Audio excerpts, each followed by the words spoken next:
All right, hello and welcome everyone to yet another session with me. I'm Ashraf Abi Said. I am one of the organizers of the Gaming Academy. I'm a very big fan of ducks, and I'm going to be giving you a session on character design today.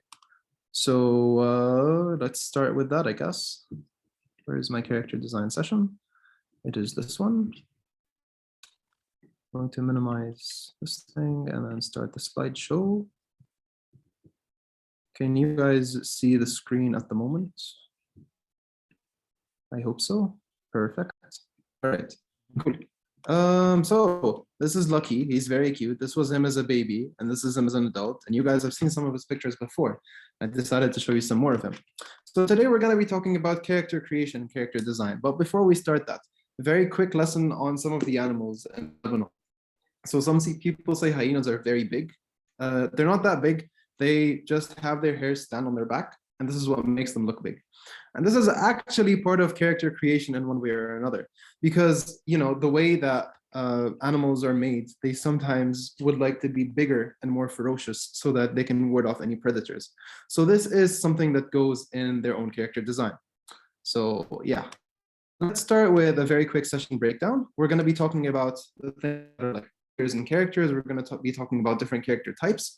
We're going to be talking about non-playable characters, and we're going to have a break that isn't really a break. That's okay. It's a pleasant surprise. We're going to talk a bit about character development and how they can grow.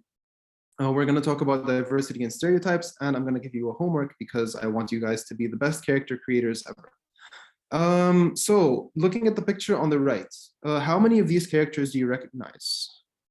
Just name a few if you would like to do so. Okay, Cloud, Charmander, the Fallout guy, Pac-Man, Bulbasaur, Pyramid Head. Where's Pyramid Head? Pyramid Head, yes. Yoshi, Sonic, GLaDOS, many Pokemon, Ryu. Cool. So you guys recognize these characters, even though I don't have color and I don't have shape, and I have nothing that explains who they are. But you guys do recognize them from their silhouettes. And the reason you guys can do that is because the characters are designed in a way that allows them to be represented and presented in ways that make sense. So usually when you want to create a character, you want to make them unique in one way or another that allows you to know who they are just by looking at their silhouettes. So, just as a very basic example, Pac-Man is a character that we see very often in games because, just the shape of a circle with a cut mouth makes a lot of sense to us. We can directly know who is because of the tail along with the ears and circular body. This obviously goes to all the characters, and each of them is accentuated with one of their looks. But it's not only that. Sometimes you can just hear a specific phrase and know which character I'm talking about. So if I said something like, "Get over here," where is this from? Which game is it from? Okay, exactly. This is Scorpion. What if I said, "Let's go"? Who would that be? Mario, exactly. Luigi? Okay, sure. What if I said, "Gotta go fast"?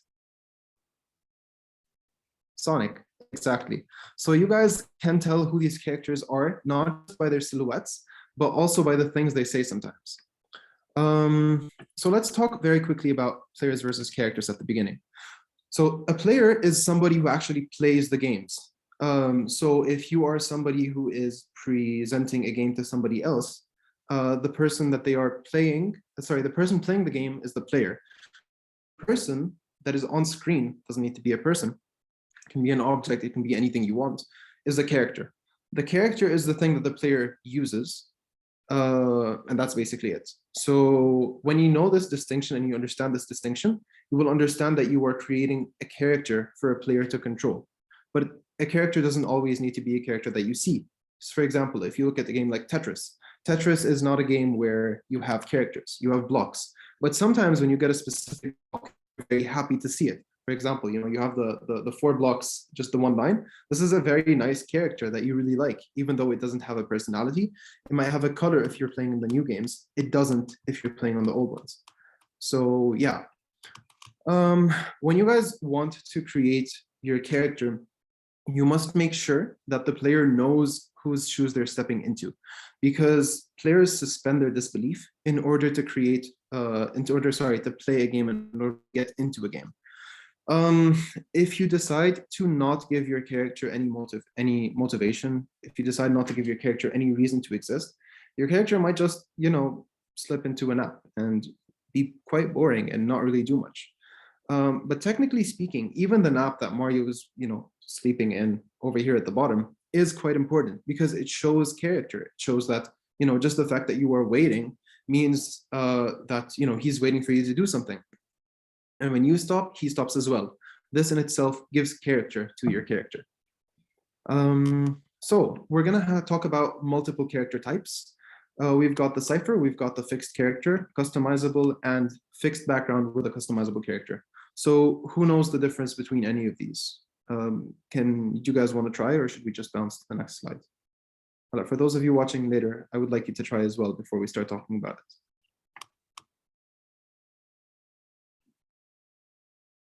Okay, 2 more seconds. No idea. Perfect. Okay, all seem easy to understand except first. Okay, customizable, you can control how the character behaves, rude, mean, nice. Okay. Fixed character is the one they create. Customizable is like Dark Souls. Fixed background is like Horizon. All right. So we got a few answers. I hope those of you watching the recording later on also thought of the question for a bit. So let's talk about each of these alone. So Cypher is basically a blank slate protagonist. They are a character that does not have a personality. They are a character that just exists, and you put yourself in their shoes and you become them when you play the game. You take over them and then you give them whatever story you want. So what is, the plumber's background? I specifically picked this picture because of the old Mario that exists in the games. This was before, they gave him the entire branding and stuff.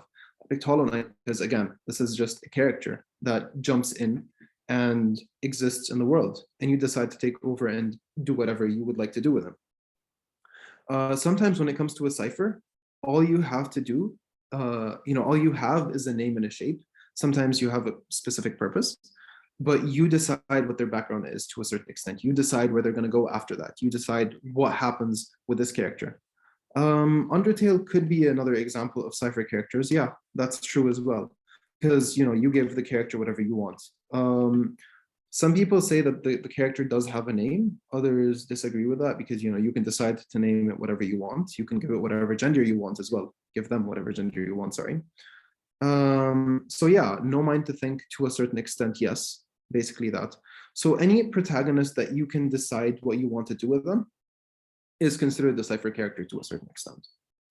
Next, we've got the fixed characters. Fixed character is basically a character that already exists and has a set background and has an origin, has everything that you would expect from a movie character to a certain extent. They are people or non-people, basically, that exist in the world and can just, when you want to look them up, you actually have, for example, they lived in this place, they did this and this and that. This is their history.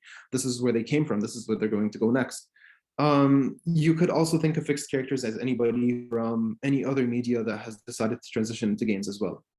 Limited version of a customizable character, kind of to a certain extent, but it's less customizable because, if I ask about Lara Croft, for example, they will know exactly who I'm talking about, and they won't have any questions to me about who she is or what she did, because all of this is already set in stone.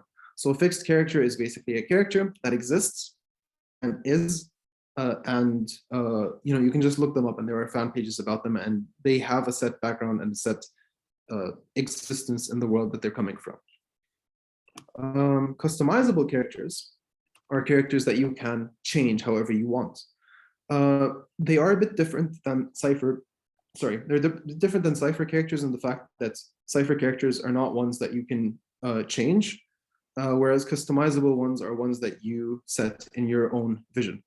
So, I put the example of the Stardew Valley character creation page, where you can literally create your own character. You can give them your own, give them your own gender. You can give them a different gender. You can give them a specific name, different favorite items, favorite pets, any color, any skin color, sorry, any height, any clothes, anything you would like to do. So the Sims, to a certain extent, would be considered customizable characters. Skyrim, yes, to a certain extent as well, correct. Dragon Age, I haven't played the game, but I'll trust you on that one. Finally, we've got the fixed background customizable characters. So they are characters with a loosely defined background, but they aren't ones that you can that you cannot change. So, for example, if you would like to have the Dragonborn, the Dragonborn could have a fixed background because you need them to exist in a specific world and have specific powers. However, what you do with them is up to you, because you can customize what race they are, for example. And depending on the race you choose, you can just decide whether you want to be. I mean, there are a few times when people talk about a specific race in a specific way, depending on which one you choose. So technically speaking, you could have different reactions depending on what you choose. So technically speaking, this is the fixed background part, because when you choose who you are as a race, you will be discriminated against in one way or another. Elden Ring, yes, Elden Ring works to a certain extent, yes. And when you're playing the character, who you are basically the Tarnished, and that's about it. And then you get to decide what you want to do with yourself next. So yeah, I would say basically customizable characters are characters that are like The Sims to a certain extent, whereas fixed background customizable characters are ones that you can usually find inside RPGs. So another example would probably be Fallout, where you can choose what you want to be, but you have to go and finish a main mission while moving forward. So you have to find your son, you have to find your dad, you have to just blow things up. It's up to you. That's yeah. So this is what the customizable part comes in, and this is where the fixed background comes in. Does anybody have any questions about these character types? Yes, yeah. Hello, can you hear me? Yes. What about in a game where there are cosmetics and skins? You can change the character's color or clothes, or is that Mhm. customizable or fixed? The changes that you make don't affect the story. So how important is the character? Is this character somebody that has uh, basically has a background? Do they exist before you came into the world? Or are you deciding what they will do in every step of the way? So if you're thinking about Assassin's Creed, for example, this is a fixed background customizable character. Because you are also technically moving through a specific story, but you get to decide which way you want to move it forward. This goes specifically for the newer games much more than the older games, because in older games it was more towards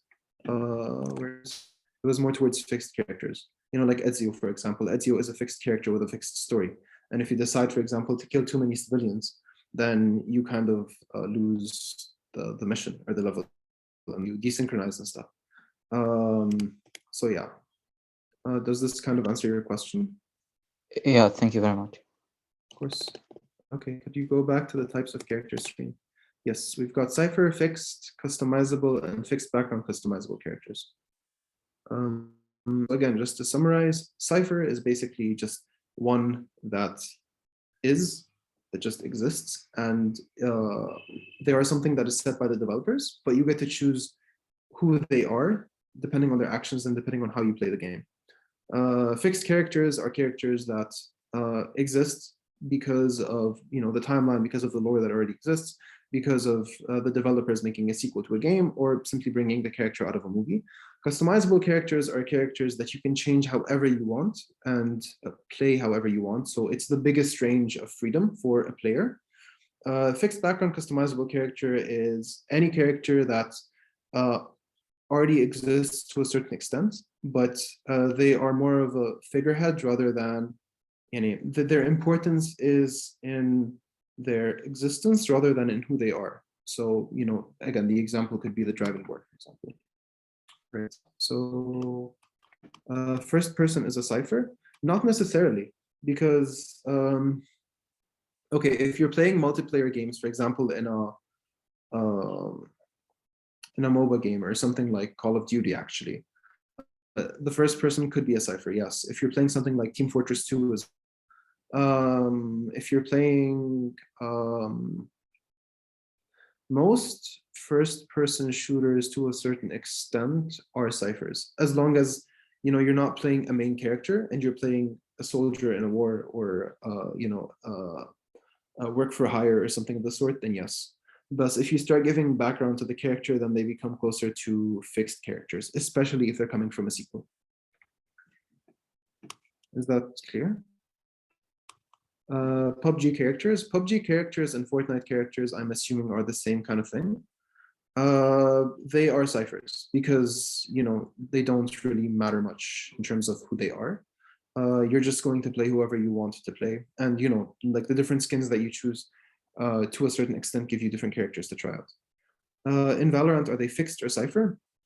So Valorant is a MOBA game, and it's League of Legends and Dota have characters with different backgrounds. They have characters with,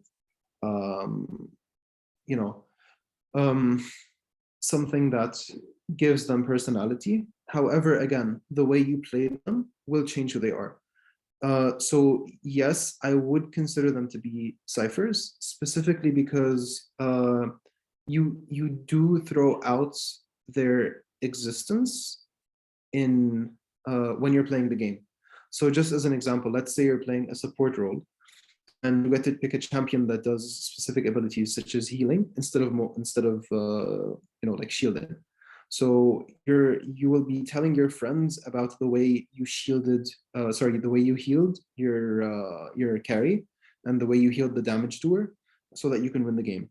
And your focus is on your actions rather than on the story of the character that you're playing as. So yes, MOBA games would be considered closer towards Cyphers. Don't they have like a fixed lore? Yes, but the lore doesn't matter in game. And let's say you're playing a character that upon pressing a specific button shoots a targeted attack at the enemy champion or enemy hero or whatever you want to call it. So I'm pretty sure you can think of 3, 4, or even like 5 or 6 champions or heroes that do that. So the fact that who you are in the game, who the player in the game, doesn't really depend on who the character is, makes them a Cypher. So yes, the characters matter, but not in game, because you're playing who you're playing as. So in chess, for example, the pieces would be considered Cyphers because you're using them, according to what they can do, not according to what you care about their you don't care about their actions as much. Sorry, you care about their actions, you don't care about their personality. Does that make sense? Cool. Tayyip, do we have any more questions or should we move on to the next topic? Perfect. Fishy hands raised. No, cool. All right. NPCs. So what is an NPC and who here is an NPC? Cool, fantastic. So NPCs are basically non-playable characters. They are characters that you interact with rather than be. So a non-playable character could be an enemy, could be just a random person strolling on the side, could be a chicken. Don't kill the chickens, you will be attacked by everyone and everywhere. So be careful. Usually when there is a non-player character, a non-playable character, sorry, in the game, they are there and solely exist to make you, the player, feel better about yourself and help you move in the direction that you need to move to. So an example of this would be literally every NPC you've ever met in any game. This could include protagonists that help you out, that are support roles for you. These could be enemies that you fight, and these could just be people standing on the side of the road. So it really depends on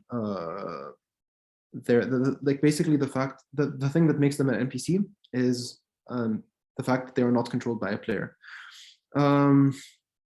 NPCs are there to help you feel like you are the most important person in the world and that nothing can stop you. You know, power of friendship, basically. So when you want to add an NPC into your game, you have to make sure that they push the player forward by interacting with the character in a way that feels real. So if you decided to ask your player to go fetch you cauliflowers, as I have over here, that doesn't mean that you should, you know, give them your family's heirloom or something of the sort. You know, you can just give them 50 pieces of gold or silver or whatever you're using as a currency.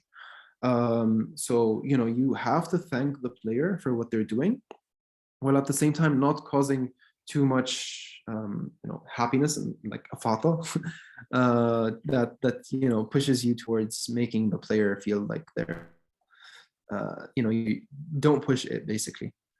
The power of swing flashbacks, yes, to a certain extent. Flashbacks do help, but you can't really add them in games unless you have like a time travel mechanic or something of the sort. Another way to have flashbacks is literally say, you know, let's say you saw an NPC and he walked up to you and he talked to you. He was like, hey, remember when we used to play games when we were little? Haha, that was fun. Do you think you could still beat me in a game of ball? And then you decide to play basketball, and then, you know, you absolutely to shreds because you're in the NBA now or something of the sort. So basically, again, NPCs, the point of them are for you to play as these, to interact with them as a player and have your character be set at a high pedestal in game. This way, the player will feel very happy with themselves, while at the same time, you know, still feel immersed in the games. So are enemies NPCs or not? Yes, you cannot play as the enemy. You can play as yourself. So they are NPCs because they are non-playable. So that's it. Enemies, when you put them in your way, especially in games that are like hack and slash, they do help you feel like you are the center of the universe, because, you know, you have 100 guys coming at you and then you suddenly just whip out your gun and like and then they all die, or sword or katana or fists or something of the sort. Depends on who you're playing as. But all these enemies, you know, they might feel a bit weak to you because you're very strong and not because they're weak. But they do make you feel like, you know, the best person that exists on the planet, because, you know, you're just beating everyone up with no sweat. Doom does this very, very well, for example. You know, you just feel like, you know, you have to get the next glory kill, so you just feel like you are, you know, you're taking over all of Mars, basically. Yeah, this basically hack and slash games do this very well. You know, when you have the main antagonist single you out as the person that he's going to have to defeat to take over the world, this also puts you in a very strong spot. When people come up to you to ask for help and then you're able to help them and then they reward you, this also works. So yeah, basically NPCs are anybody that is there to help the player feel like they are the most important character in the world. Do we understand the point of NPCs, and do we understand the difference between a player and a character? Okay, cool, perfect. Great. So where can we see NPCs? We can see them usually in things like text side dialogue when you're talking. So I could tell you that, oh yes, hello, kind stranger. I would appreciate if you could help me get some medicine, as we are out of it at home. And I cannot leave my sickly brother and leave because, you know, he might just decide to die and I have to be there for him. So could you please go get him the medicine? So, you know, this in itself could just be the text. And, you know, I could be standing at the window and talking to the player in this case. Sometimes you can see NPCs in concept art. You can have somebody draw them for you to see if they fit into the world.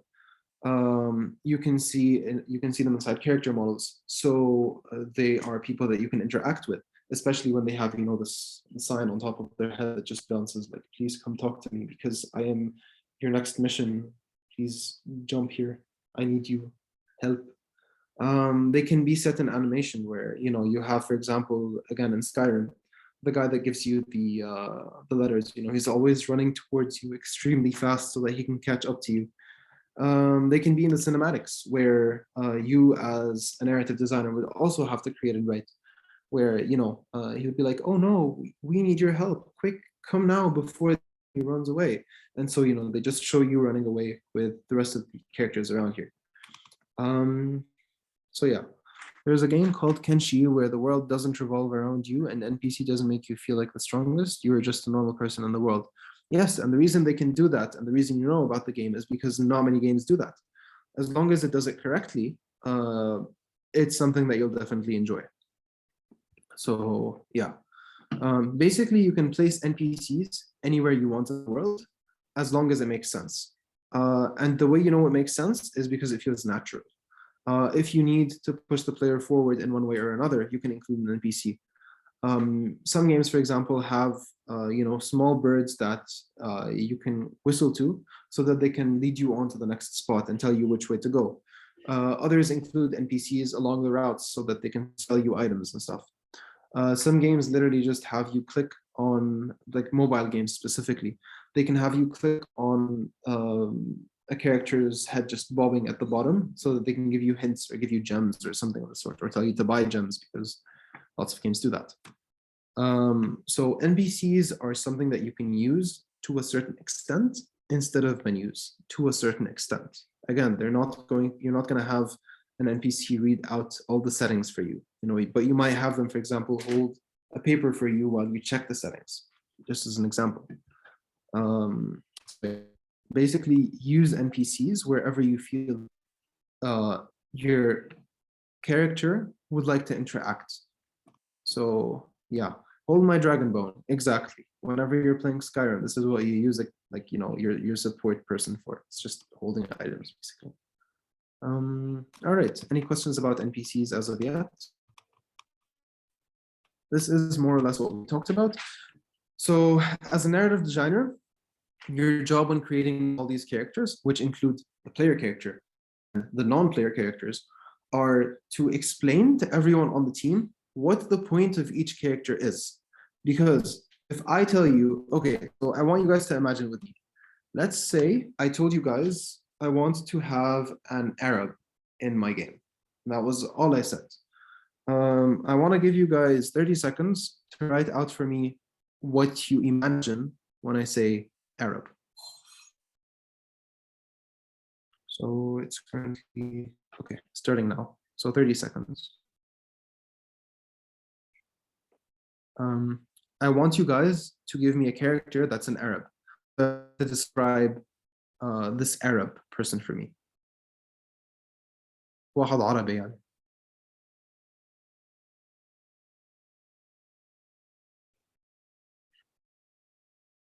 Okay, 10 more seconds.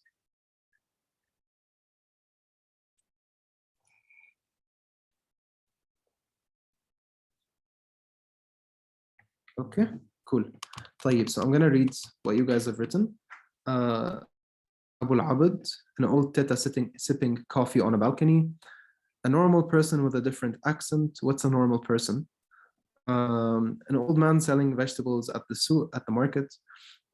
Someone with shimach or something, and he drinks shy, and he is on top of a camel. That's not how you spell camel.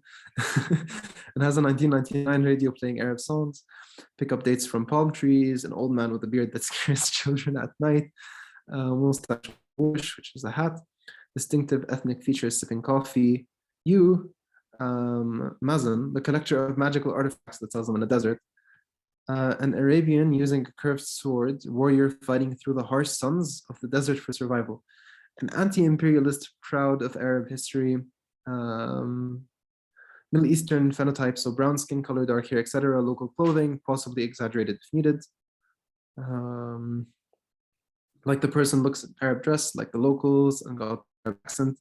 The Kenyan man selling me gum, not gun, sorry, and letting me go because I don't have enough change. For going for fighting the Kenyan assassin, warrior, poet. Okay, cool. So you guys each defined an Arab in a specific way. You guys each gave the Arab a specific gender as well. You gave them different actions. You gave them different roles in life. You set them as old. You set them as young.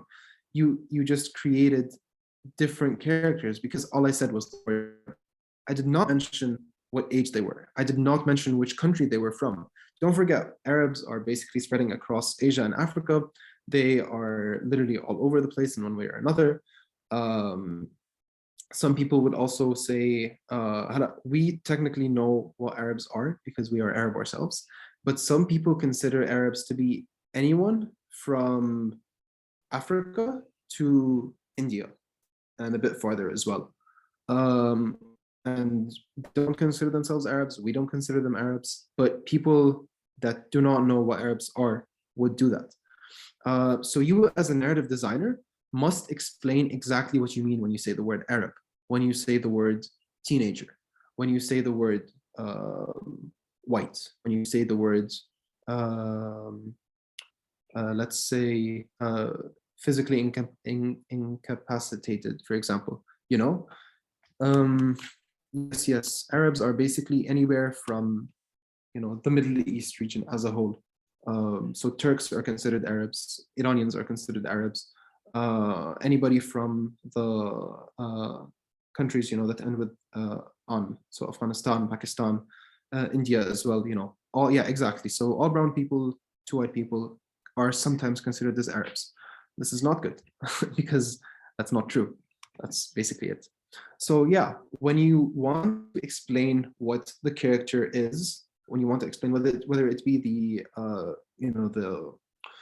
main character, NPCs, the enemies, whatever you want to call them, you have to explain who they are. And what this means is you need to explain exactly who they are. This means including background information. This means including a history. This means including a life that existed before they came into the game, because sometimes doing that will make everyone's job so much easier. For those of you who have watched Dalia's session, you've probably noticed that when she wanted to create her characters, she took inspiration from specific color schemes of whatever the character was from. When she wanted to create the environment, she did the same. And this was because she needed to have a distinct set of features, to set up this character, set up this environment. So you as a narrative designer, be it characters, be it anything in the game, you will have to describe exactly what you're trying to create, because people cannot read your mind.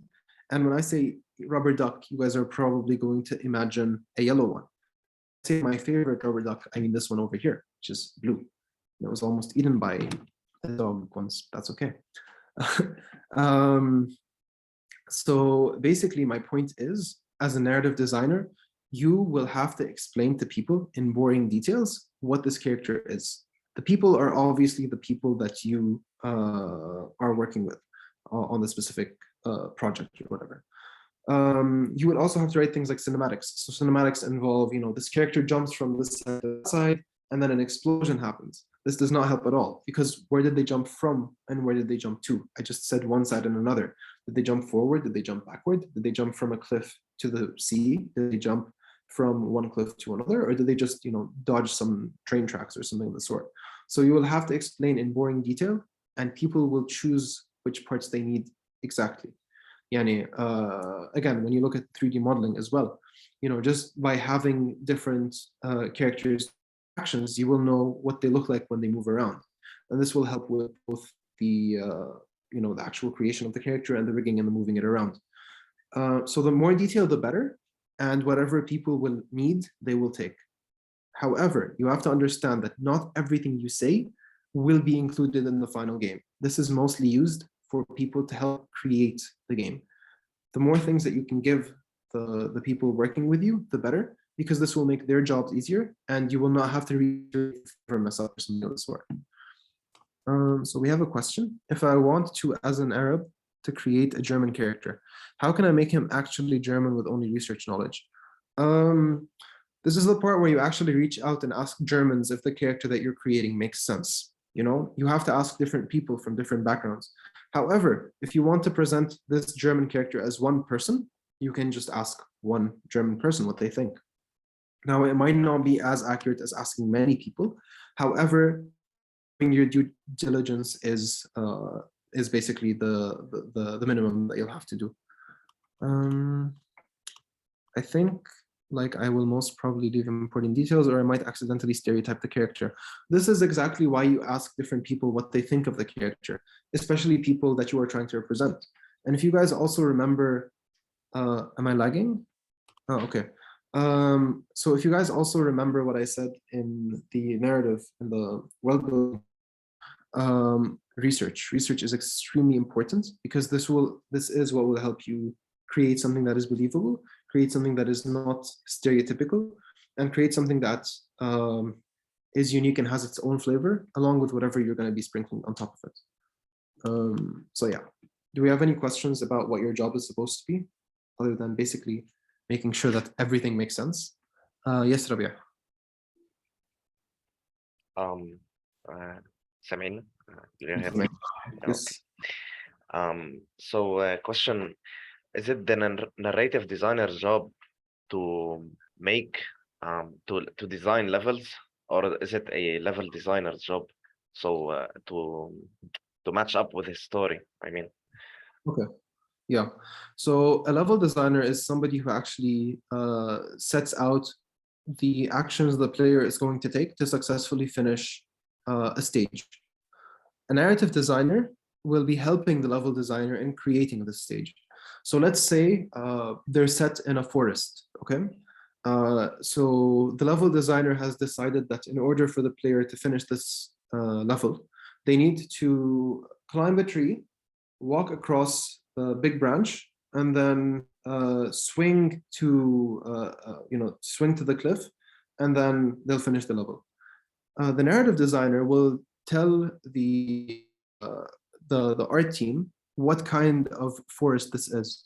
So if this thing is set in South America, for example, it's going to be a completely different forest than one set in Africa, for example, or one set in Asia, because they have different kinds of trees and different kinds of growths and different kinds of characters. So if you decided to include, I don't know, let's say an elephant in the jungle in South America, that wouldn't make sense, because elephants only exist in Africa and Asia. So, a narrative designer's job would be to make sure that there are no elephant characters around there, because that doesn't make any sense. So yeah, a level designer would create the gray boxing and create the way that the player will interact with the level at hand. A narrative designer will give it accuracy in its creation. Does that answer your question? Yeah, so if the story is already written by the narrative designer, so the quest and the main boss, for example, so then the level designer should make the level to matching the story, or he can change anything? Usually narrative designers join the party last. They are usually the ones that are working around what everybody else has made.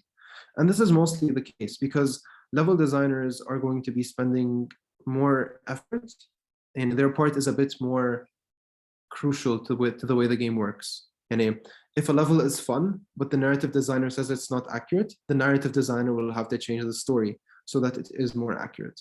So it's usually the game designer that decides on what the character needs to do.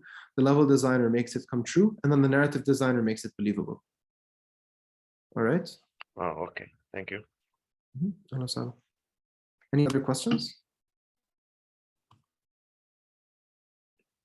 Cool.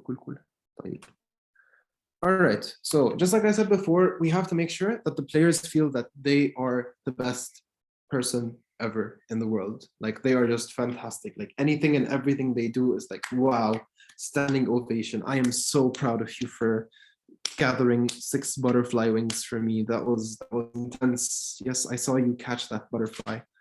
And a lot of games do this really well. Sometimes you don't even feel that they're doing it, and this is how good it is.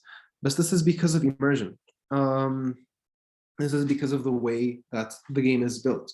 So as long as you're able to suspend a player's disbelief and have them live in the world that you're creating, you will be able to paint them in the "you are awesome" light that you have to do for players to enjoy themselves. Usually, whenever you're playing a game, uh, whenever you lose, you feel that you can take the loss personally. It's not about the villain defeating the hero, just like in movies. Because in movies, you're just you're watching in third person. You're not interacting with it. So you feel bad that the hero lost, but you're just like, hold on, that's not nice. I wish you won. Or you might just be happy for the villain for winning because you don't like the actor, for example, or something of the sort. Whereas in games, when you are the one playing, the loss of the main character, of the protagonist, is a loss to you because you are the one that lost the game. It's not the character that lost because you are controlling the character. And this is something that you have to keep in mind when you're writing out the story. And this is something good. Like, take advantage of it in a way, and make sure that the villain can mock the player to a certain extent, so that when they defeat you, it feels okay. Look, I have to win this because I can't let him get the best of me. And you don't think of him as just a bunch of code or a bunch of animations. You think of the villain as a real living being in one way or another.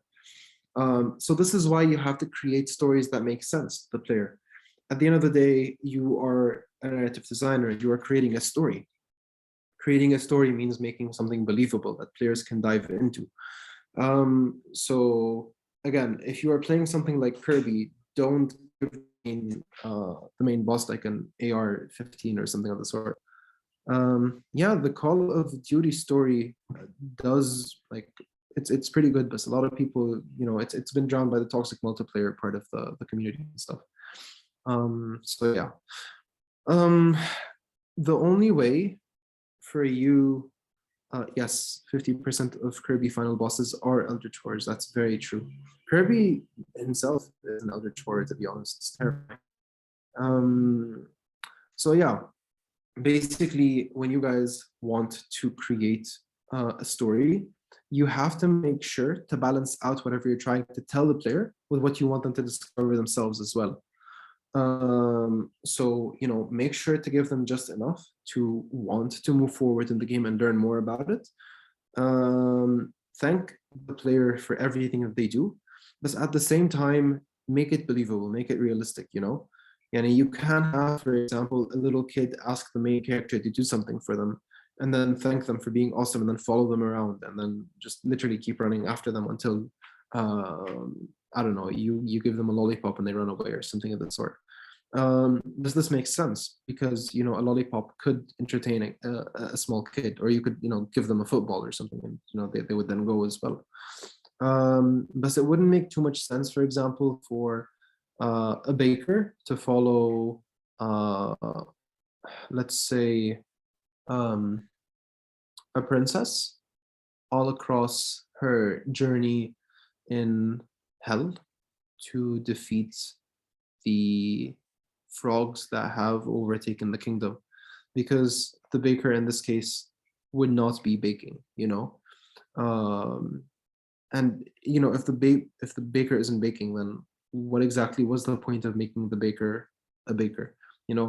Could replace the baker with a knight, and then this would have made a lot more sense.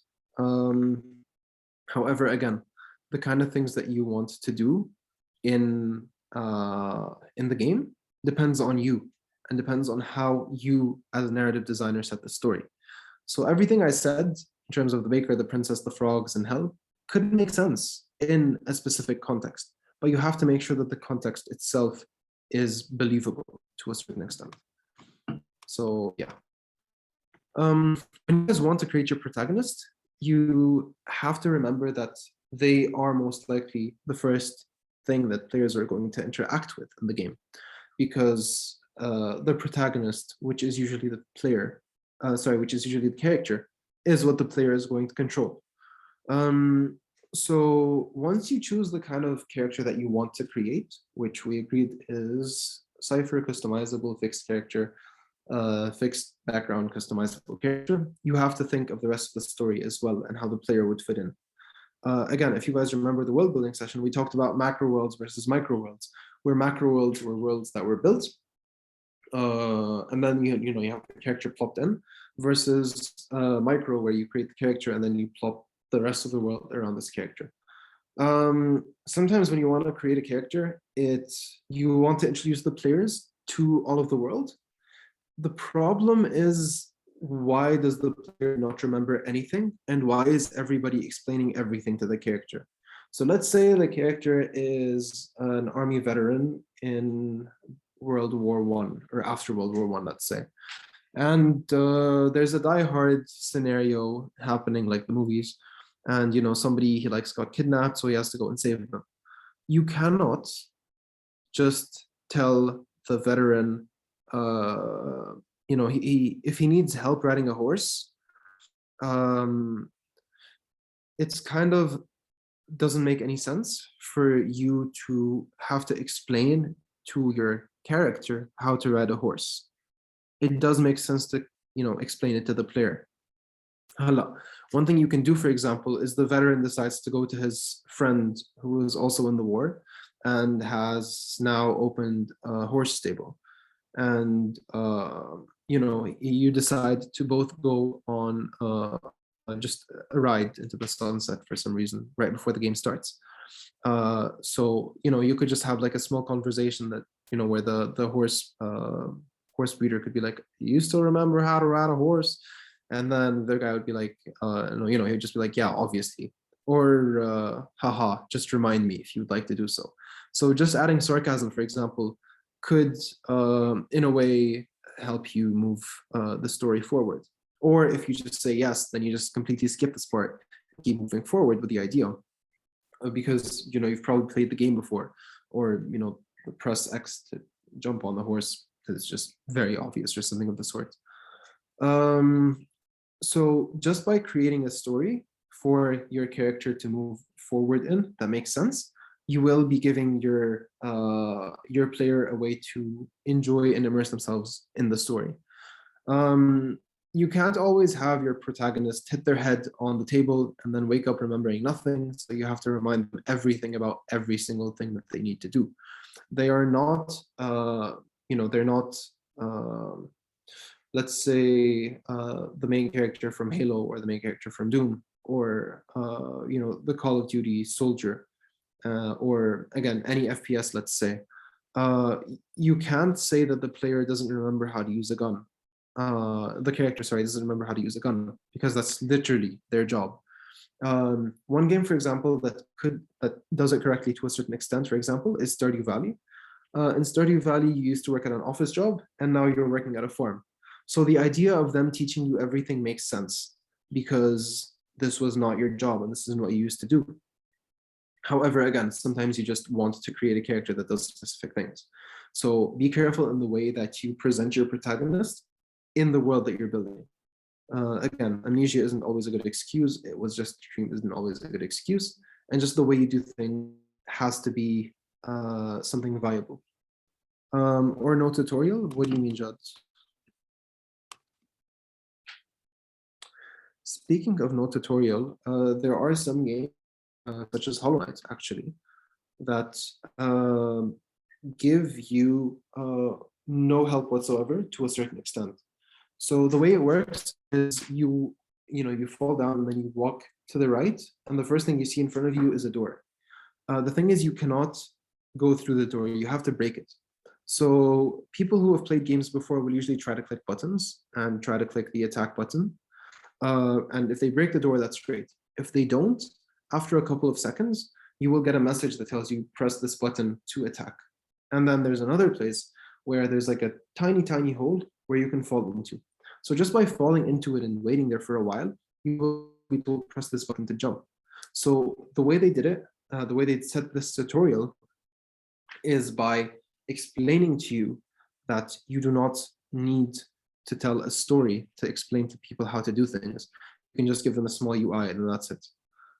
Is it a good idea to do no tutorial and let the player find out the mechanics? Absolutely not. Because when you want the player to do something, what you know as the game developer is not what the player knows as a player. So just as an example, One thing that I did is actually I did it with Kareem, who is here in the call. We created a game, which was two baby chicks going after each other, trying to collect boosts, and then grabbing a mirror and keeping it with them for 60 seconds. And if they did that, then they would win. So what we did is we had the Q as the quit button, and the controls as WASD and up down. So when we were playing testing the game, we never clicked the Q. But when I gave the game to my friends, everybody accidentally closed the game, and it was kind of frustrating. So just by changing, the way the button's working through playtesting, we had to make sure not to set the quit button as Q, basically. But if I just gave this game to a complete stranger, they wouldn't know why the game crashed when it was in fact them clicking on a quit button. So basically, by giving players a tutorial, you allow them to explore the game in a safe way. The tutorial itself doesn't need to be extremely blatant and extremely obvious, just like I explained with the Hollow Knight example. Give them things that are not harmful, that allow them to experiment. And if they cannot experiment, then, if they don't figure it out, then give them the solution.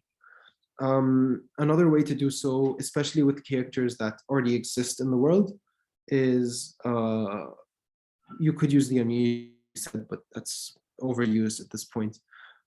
You could use something where, again, you just have a small menu that tells you exactly what you need to click, while the player talks to the other NPC and tells them, oh yeah, of course I remember how I'm supposed to do this.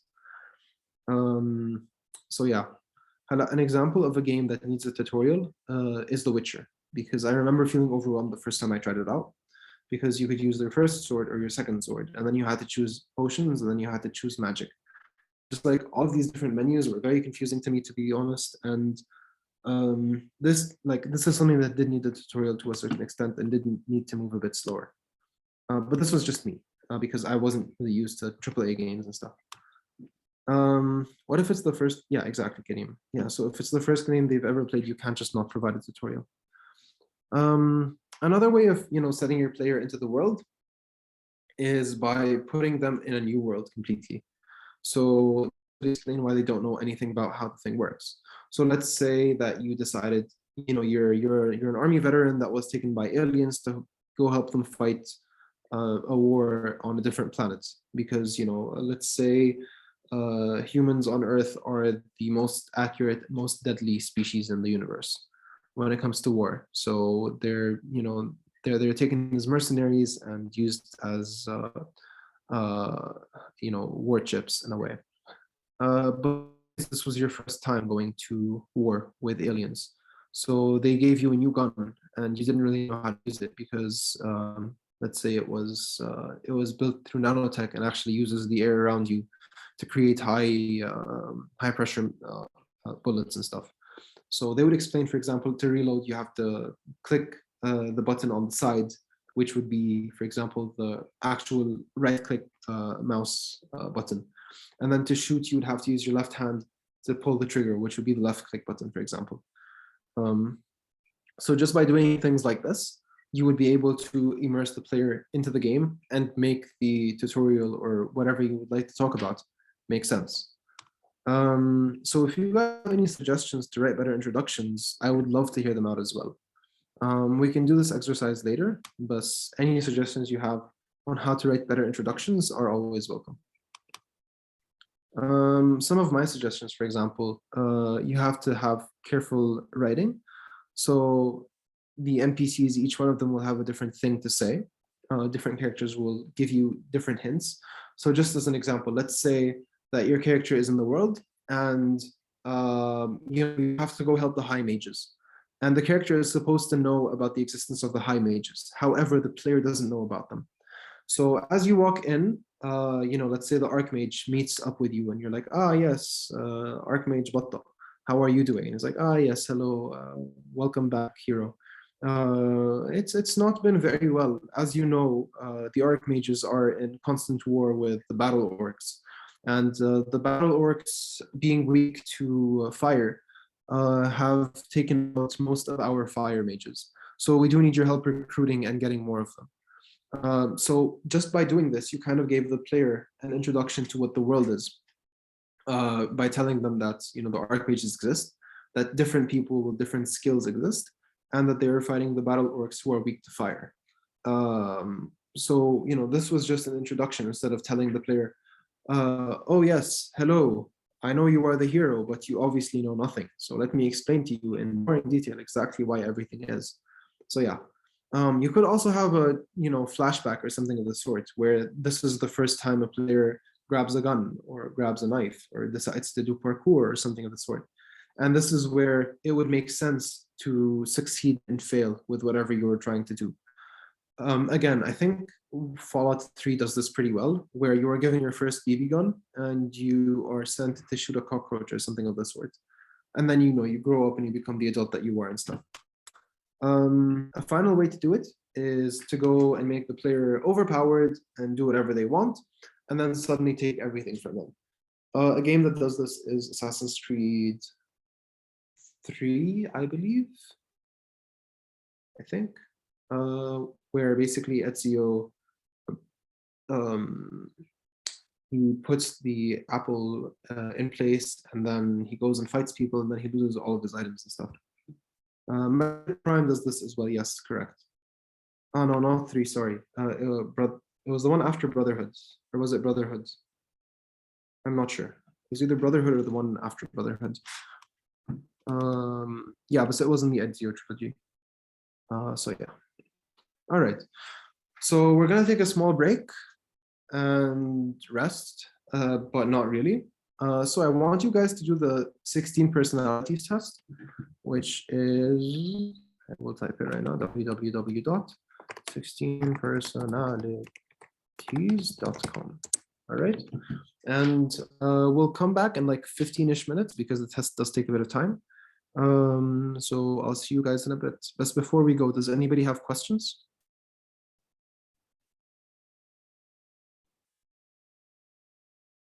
All right, cool.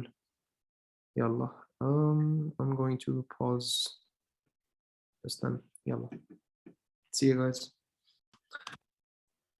Hello and welcome back. I hope you guys did the test. Everybody in the, watching the live video did. And I guess I'm hoping that you guys did it as well, because the next slide is going to be about that. So generally speaking, these are the different types, and this is how they're divided. You've got energy, information, decisions, and organization. It's just the way that you live your life to a certain extent. There are no right or wrong answers. There are just different answers. So the first time I did this, I think we covered all 16 personalities except 1 or 2. But generally speaking, people are very varied from each of the 16. The way the 16 are chosen is, there are 2 and then 2 and then 2 and then 2. And then just the combination of each of these, bringing 1 from each of them is basically 16. So the difference between them, introversion is more about, you get your energy from just resting by yourself and being, turning inwards. Extroversion is more about, you become more excited and happier around groups of people, because, you like al-asha wal-dajja wal-fawda and stuff. You also like working on a lot of things. You're also very quick. Introversion is more about think before you leap to a certain extent. Intuition is about people that kind of have the gut feeling kind of thing to a certain extent. They usually can understand things from theory, whereas the sensors are closer towards the practice rather than the theory. And they do prefer to understand something via action rather than via just, words spoken and thrown around. Then you've got thinking and feeling, which is to a certain extent, thinking is more of an objective perspective on things, whereas feeling is more of ironically, an intuitive perspective on things. So it is more about what you would do. Okay, a thinker is more of, this is the right thing to do because objectively this is the best thing to do. Whereas a feeling person would be more like, this is the right thing to do because it will help more people, rather than because it's the right thing to do. Judging versus perceiving, this is probably the weakest one of the 4. It's kind of like an extension of the rest of them, where judging is more, okay, I have to do this, this, and that. It's more like clear-cut items, whereas perceiving is more, I'm okay with change because I can just vibe with it. So yeah. Cool. All right. Are we fine? Can you guys hear me well? Okay, perfect. So yeah, this is more or less like a quick breakdown of these. Now, you may be asking yourself, why did I ask you guys to do this? Well, the thing is, you can use these kinds of tests to create the characters you want to make. You guys can think about who you are as a person. You can think about the result that you got, and you can ask yourself, why did I get this result? Does this actually reflect who I am, or does something else do it better? What if I'm actually, like looking back at this, let's say you felt that you are more of a thinking person than a feeling person, even though you got an F instead of a T in the decisions section. Well, this might be true, and the test that you took might have been different because you were a bit more tired and you decided to just wing the questions. Let's say that basically the point of this is to say that when you are creating a character and when you're creating something that exists, the best way to do so is to give it a basis so that you can be inspired by something that already exists. Whenever you want to do any kind of character and you don't know where to start, look at things that already exist when it comes to personalities. So whether you are interested in astrology or not, this is also a very good source of inspiration. So just by choosing a random day, year, month, hour, minute, and location, you can just create an entire personality of somebody based on astrology. And this will also help you kind of create the kind of characters that you want and have people feel more immersed in them. The MBTI test is obviously another one. And let's say you wanted to create a leader, okay? And you're just not really sure what kind of leader you wanted them to be. And you decided to create one that was snappy, energetic, leaps in very quickly into different projects, takes on more than they can handle. So this would be a completely different kind of leader than somebody who is reserved, who thinks for themselves, who prefers to only go to meetings when they have to and do all the work and have the work that they do talk for them or talk about who they are and stuff. So by using the MBTI test, you can kind of help force this character based on things that you want to do with them. You can also use different kinds of concepts to do so. You can just ask about, you can look at your friends and you can decide to base a character off of one of your friends. You can decide to mix it up by having some randomness with a tarot reading, for example. What I'm trying to say here is whenever you want to create someone, make sure that you use tools that will help you make this someone more real and more believable. Because the last thing you need is a one-dimensional character in the game. Okay, so we've got Ricardo saying Big Five, MBTI, and Enneagram are pretty fun character tools. Yeah, that's very true. That's very fair. Character arcs are always pretty nice when they make sense. When they make sense is the keyword in this case, because the last thing you want to do is create a character that falls short of what they try to be. Wally's asking, is it good to make the character's personality change throughout the game, whether the character was a protagonist or an antagonist? Well, this again depends on the kind of character that you're creating and the kind of choices that you want to have. In this case, the character would more likely be controlled by the player rather than be themselves. So they would be either a Cypher or a fixed background. What was it? Fixed backgrounds.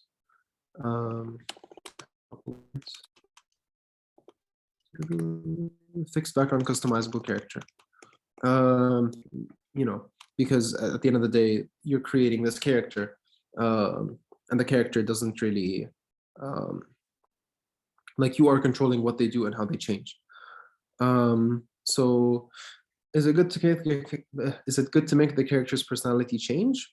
This really depends on the situation and the kind of thing that you're making, but generally speaking, it depends. So yeah, if something happens to him, well, this is part of the story to a certain extent. This is what you're doing in building the story with.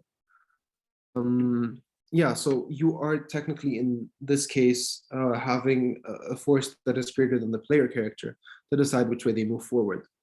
Um, you could change your personality that way, but your core would, to a certain extent, stay the same. So you build the core of the character, which is the thing that makes them them, and then you expand on that around the core that you create. All right. So just as an example of this, we're actually going to be talking about this in a bit more detail in a bit. So we're going to talk about merits versus flaws. So a merit is something that is good in a character, whereas a flaw is something that is going to impede their progress forward. Sometimes the kind of merits and flaws that you have could conflict. So if you guys would like to think of an example, that would be cool. Until then, I'm just going to explain this a bit more. So a merit is basically something that is good about a person, whereas a flaw is something that can cause their downfall or cause them to hold themselves back in one way or another. So just as an example, a merit could be confidence, and the flaw that could oppose confidence could be, you could say that it's insecurity. However, insecurity could, it's a bit too obvious because that doesn't make too much sense. Noble but weak, yeah. Confidence and arrogance as well. These are pretty good. These are really good examples, actually. So you could be noble and you could have your own set of rules of life that you want to follow through with. Let's say whenever you see somebody that needs help, you want to go help them, but you don't have the strength to do so. Confidence and arrogance. Let's say that you are confident enough to take lead and move forward, but your arrogance is stopping you from doing so and from having people trust you. So you will have to try to change yourself in a way that allows you to overcome the current situation that you're in. So yeah, whenever you want to create a character, think of something good for them, and then think of something that is bad that is going to impede them from doing whatever they want to do. It's like Superman versus Kryptonite, more or less. Next, you've got the Frankenstein method. So the Frankenstein method is basically grabbing nice and not nice things from people that you know. They could be people that you care about, or they could be people that you do not care about at all. Why do you not like this person? What makes them really annoying? Why do you just want to avoid them, or like, do something that could be considered not nice to them? Why do you like this person instead? Is it because of the way they look, the way they act? Is it because of the things that they've done for you before? Bring all of these different, personality traits to a certain extent, and just mush them together into a new character. And whenever you want this character to do a specific action, think about what this person that you took this personality from do. So if the person would decide to help a kitten that was stuck in a tree, then you do that. But the way that this person helps the kitten depends on another value completely, which could be, for example, the build of the person that you're talking about. So let's say this personality is that of your 5-year-old cousin, and she wants to save kittens from trees all the time, but the body is that of a bodybuilder friend that you have. So the bodybuilder could, if it's a humorous game, you could have the main character literally rip the tree out of the ground and shake the cat onto the ground, kind of like what Mr. Incredible did. Or you could have the personality be that of an animal lover, but the body of let's say somebody in a wheelchair. So in this case, you would actually need to find somebody to help you, or you need to call somebody to help you out. So depending on the kind of character that you create, they're going to interact with the situation differently. So yeah, just make sure that when you're creating a character, you create them from people that you relate to or that are relatable, because this will make them feel like they actually exist in the world, rather than just people that are there to tell you, hey, you there, have you stolen a sweet roll or something of the sort. So yeah. All right. So another way to also create your character, specifically a multidimensional one, is to go through these steps. One, define a general role for the character that you're creating. So they could be the main character, or they could be anything else. They could be people that are helping you out, people that are against you, people that just exist for a bit on screen. It really depends. Once you choose this role, which could be, sidekick, villain, etc., you choose a trait for them. A trait is usually something that defines the character, and this is what you are going to be basing their entire existence around. Then you choose an adjective that describes them. So it could be something like friendly, it could be something like helpful, it could be something like lazy, something of the sort.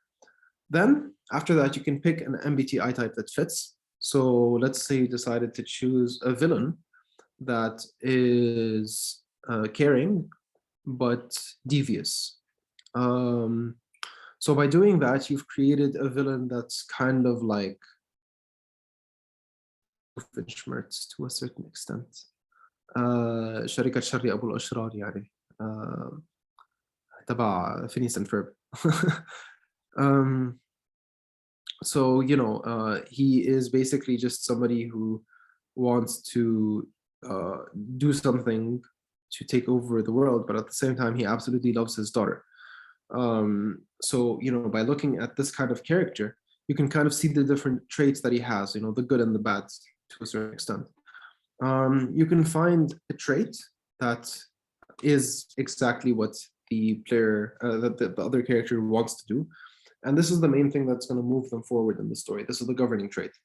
The difference between a main trait and a governing trait is the governing trait is more of the action that they want to get to, whereas the main trait is the way that they're presented. So let's say you have two types of cannon fodder. Cannon fodder are basically just things that you destroy without even thinking of them. The first kind of cannon fodder could be, for example, a big, slow, bulky villain that needs a lot of hits, but cannot hit back very quickly. And another one could be a small, nimble villain that jumps around, but has very low health. So their governing trait would be the same, which is take down the main character. But their main trait, one of them could be, cares more, like, let's say the big guy has a family and the little guy is just somebody that was on the streets, for example. So the main trait for the big guy is something along the lines of what's it called? Or actually, we can just say no. One of them is hostile. Like they can both be hostile as well. So by setting a main trait as hostile, you know that they are going to attack anything that's around them. So yeah, just a quick example, yeah, basically. Hey. So the thing is, whenever you want to choose like a governing trait, you also need to give them something that conflicts with their governing trait to make them more interesting. This is really, really hard to do correctly because you have to actually sit down and think about what this character is, why they exist, and whether what they do makes sense at all even. And once you find that out, you're gonna have to find how to make them more less godlike, I would say. So you need to give them something that makes them killable or destroyable. And the best way to do this is to give a conflicting trait to the character that you have at hand, basically. So yeah. Do we have any questions so far about the current slides? I'm moving a bit quickly now. Or are we good to go? لا Muhammad, you're not late. Cool. All right. طيب.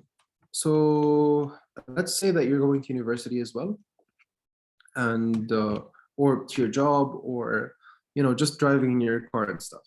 You're gonna see people pass by. They're either gonna be in their own vehicles or they're gonna be walking on the street. They might have a sandwich in hand. They might just be moving around. So just think about how many people you're passing by. How many people exist in the world around you? Where are you living? What are you doing exactly? If you're in a mall, you're probably going to see a lot more of a specific gender, for example. You're going to see a lot of people in a crowded place that are different than the people that are, for example, in your village or in a village. So when you want to create a diversity in a set of characters that you have, you need to think about what makes all of these people unique, what brings them together, and what separates them from each other.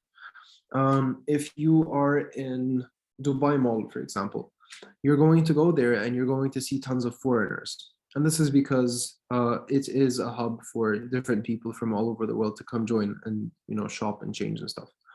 However, if you go there, for example, if you go to Abu Dhabi, it might be a bit different because people usually go to to Dubai is the central hub to a certain extent, whereas Abu Dhabi could have a bit more locals. Just as an example that I made up on the spot. I could be wrong, but this is what I would imagine it's like. Let's say you decided to go to another mall in the US. Let's say that you went to one in California. It would probably have a completely different kind of set of people, which is also fine. But again, if you decided to set this mall somewhere in the game, then you have to make sure that the people that you have make sense. So again, when you are creating characters, not all of them need to be the same cookie cutter version of themselves. They can be different because this is what real life is like. You're going to see them do different things in different ways depending on where they're from, where they're going, and what they're doing in the space they're in. So observe, look at the world around you to be able to create more compelling characters, because at the end of the day, the people that you find interesting are not all the people that exist in the world. They are simply people that you might not get a second glance at, and other people that you think of for a very long time after they disappear from view. So think of all of these people and think about how you can incorporate them into whatever medium you want to create, be it something that you're interested in, if you want to create a really big game, or something that you're just, if you're working on a smaller game, then you can just, shrink the scale down basically. So yeah. Okay, hello. We do have a problem, which is stereotypes. But before that, do we have any questions?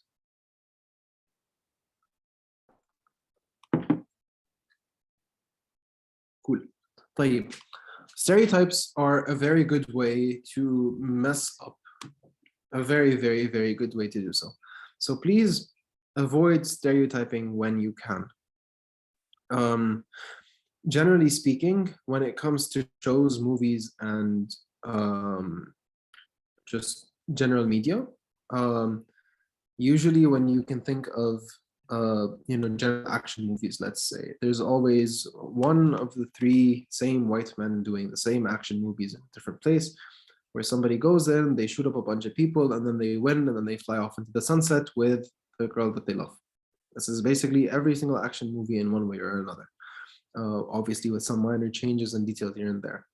Whenever you have specific girls in games, they usually have, their armor shows more and more and more of themselves, whereas guys just bulk up in terms of armor that they have.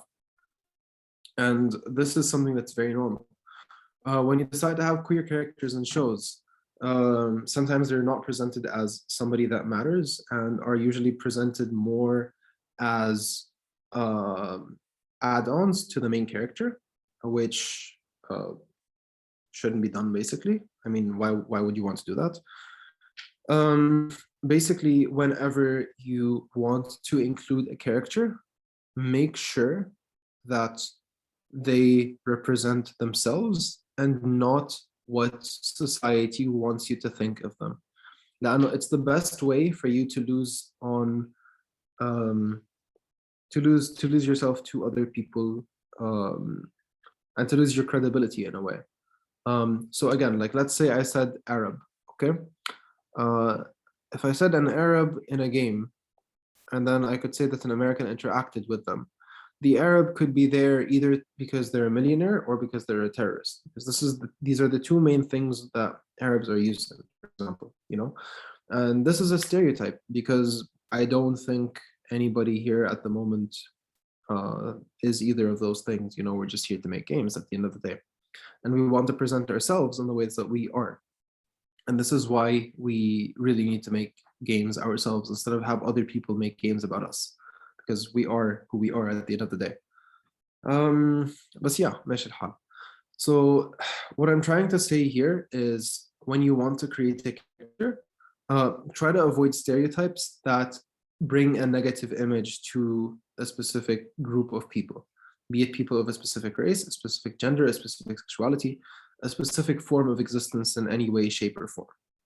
All right.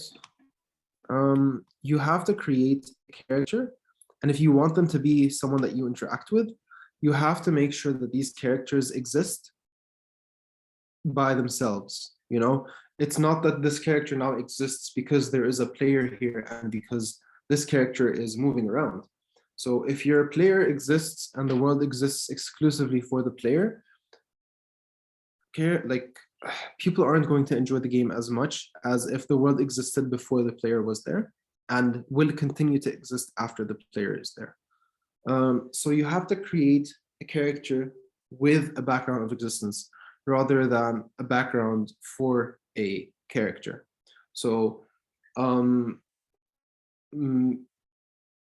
make it as believable as possible that the person that you are presenting to the player makes sense. All right. Don't use somebody's existence as a personality trait, because as soon as you do that, the character becomes one-dimensional. Make sure to actually present the character that you're creating as somebody that exists in the world via all the things that we mentioned before. So, give, do the tests, give them flaws, give them merits, give them a reason to exist in the world that exists on a surface level that is more than just to service the character and the player. So make them exist in the world. And once you're able to do that, you will have people enjoy the game in a much more real way than if you just had the characters plopped in with exclusively one personality trait. All right. Do we have any questions as of now? Cool. All right. So sometimes stereotypes can be good, but they're not really called stereotypes. They're more called tropes. So they are cliche concepts that everybody understands in their own way. For example, just as a general example, if I say Mexico, what do you guys think of? So one thing, for example, could be the Day of the Dead, taco, burritos, yummy foods, bands, exactly. So these are usually big hats. These are things that Mexicans actually love to represent themselves in games and in any sort of media. So as an example, most recently, do you guys remember the mouse that Sylvester the cat sometimes follows that is Mexican? From Speedy Gonzalez, yes, correct, thank you. So he is a Looney Tunes character, and a lot of people were offended by his racial presence, and they took him down for a while. But the people that were offended were people that were not Mexicans, that were offended on behalf of Mexicans, when Mexicans were actually very, very, very happy to have him there. So, there was an outcry after that, and like, why would you remove him? We love him. So they put him back. So this is an example of a trope, because he represents Mexican culture in a way that they like and in a way that makes them happy. And the same thing to a certain extent happened with what was the Pixar movie called? Somebody remind me as well. Coco. Yes, correct. Thank you. Yeah, and Encanto as well. They basically worked around a culture that already existed and used things that are already there and that people normally do to present an idea in a way that will, people will easily grasp. So again, let's say I decided to include a millionaire Arab that decides to help the main protagonist.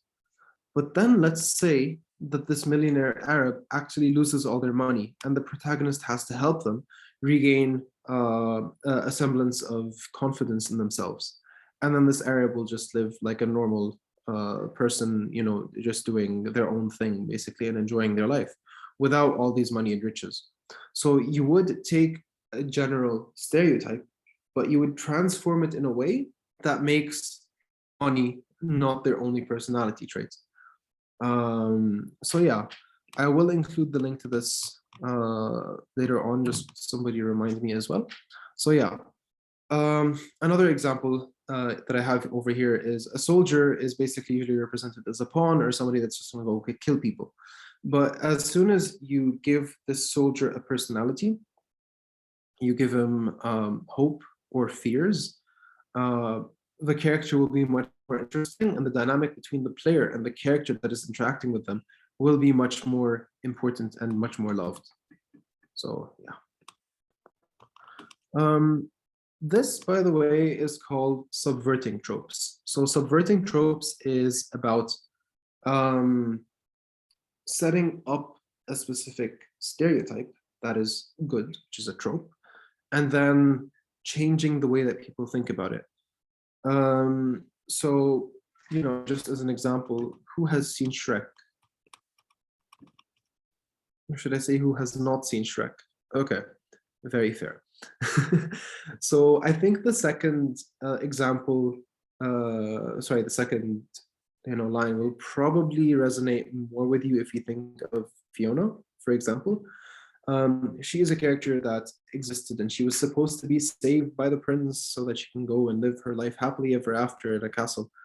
And then Shrek comes along and he's the one that saves her. And then, he does want to take her to Farquaad, I think his name was. But the thing is, it turns out that she knew self-defense and she was somebody that was not very princess-like in her actions. But they did use the idea of what a princess was to set up her base character. And this allows her to have specific actions and allows her to exist in a way that makes sense in the world that, that's being built. So, the trope was basically princess, subverting the trope by making her fight off bad guys because she's strong enough to do that, and then turning into an ogress because, she kind of like Shrek a bit more than the other guy. So this also works in games, obviously. So, when you set up the trope and then you suddenly spin the idea of it in a different direction, people will be like, oh, this is actually really interesting. This is so much fun. And this is something that you can do and you should do. But again, it takes a bit of practice, it takes a bit of patience, and ask your friends to make sure that it makes sense. Because, once you test the game with other people, once you test the characters with other people on your team as well, you will know that this character, okay, this guy makes sense over here. This girl makes sense over here or something. So, yeah. All right, so for homework, whatever game you guys want to make, create 2 characters for it. You can either start with creating a character for the world that you built last time, or if you already have a game idea, you can start building characters for that game. Give them personality, making sure that they're multidimensional, and describe them. I want you to make sure that you actually describe each of these characters correctly and in a nice way. So what I did is I created this character bio. I actually got it from somewhere else, but basically I set it up for you guys here. These are the bios that you create for each of your characters. You give them all of these different personality traits to be able to, it will help you kind of flesh them out in their own way. And then combining this with all the different methods that we talked about before, you will be able to create a good, solid character for your game. All right. So yeah, this is basically the session. If you guys have any questions, please feel free to ask. Socials. This is Lucky and Sanfura. They're very cute. And yeah, this was basically the session. All right. So do we have any questions? Where do we submit the homework? We're gonna send a link soon, just like we did today, and it will include like a submission box where you can just upload a link to a PDF or something of the sort. Heck. All right, cool. Any other questions? Of course, always glad to help.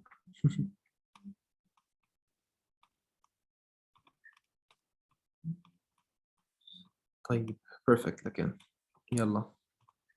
Take care, you guys. We'll talk soon. Enjoy your night. See ya.